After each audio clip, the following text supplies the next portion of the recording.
Oh boy! Didn't expect this.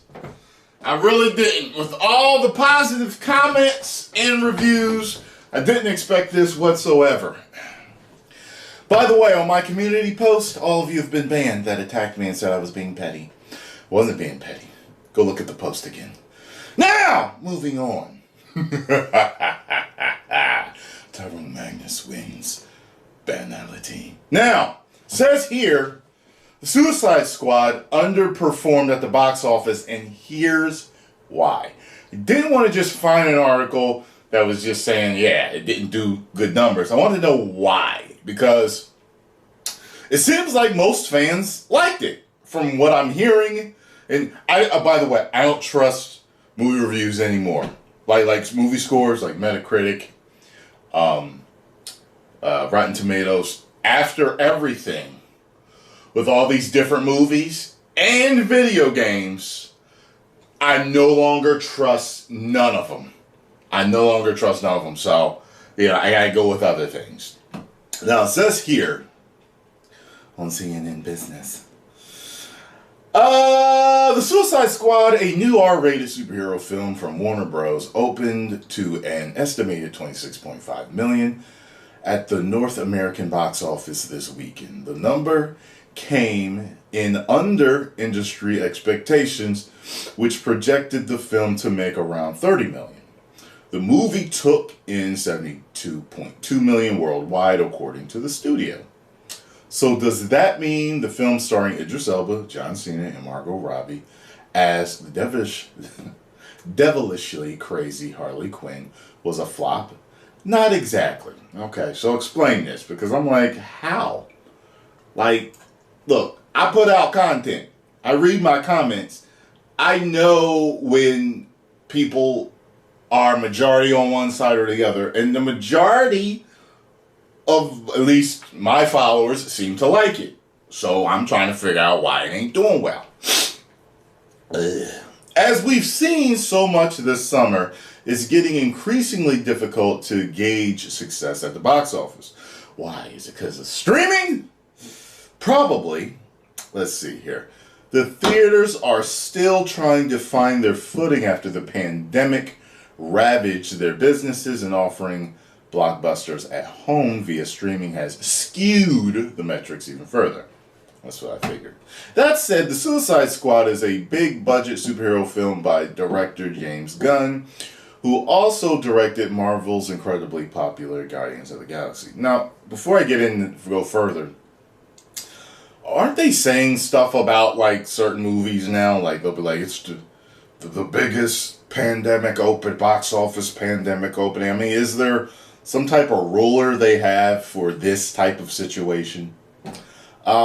His newest film also earned great reviews from critics, 92% score on Rotten Tomatoes, and stars well-known actors. So, box office expectations were high going into this weekend, but several factors may have dampened turnout. For starters, The Suicide Squad opened as concerns about the rising COVID cases from the Delta variant are growing.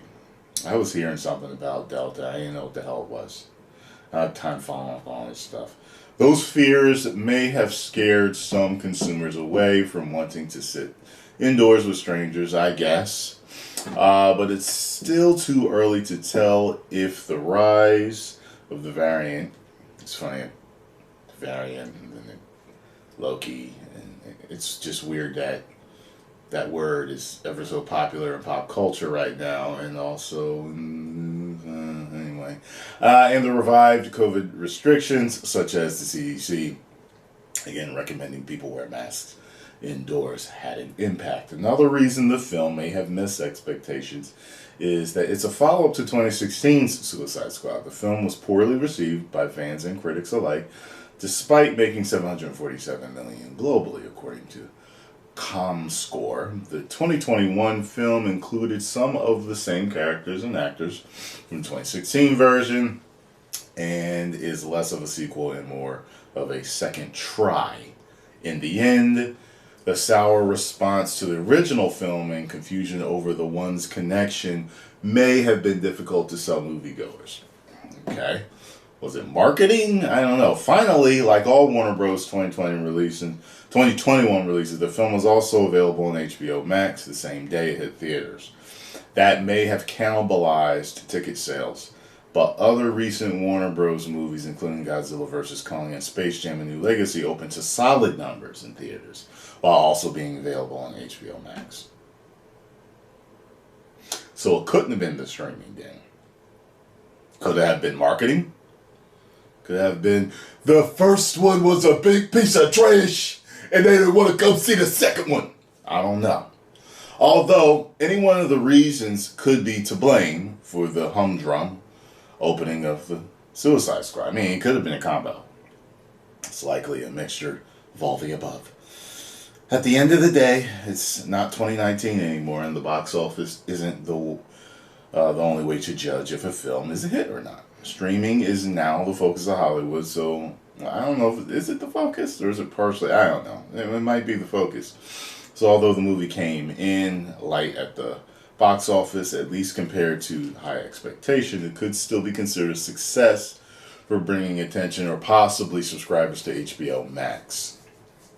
Okay.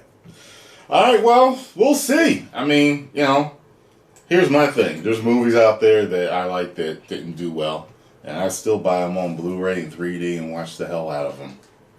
You guys shouldn't get so emotional over somebody else's opinion over entertainment, over characters that aren't even real. Let's calm down. We've all done it sometimes, even myself, but we just have to, put things in perspective, So anyway, post comments down below. Let me know what you think. Be careful, because the band hammer is out, flapping lightning. Trust me on that. 10 million subscribers. Woo!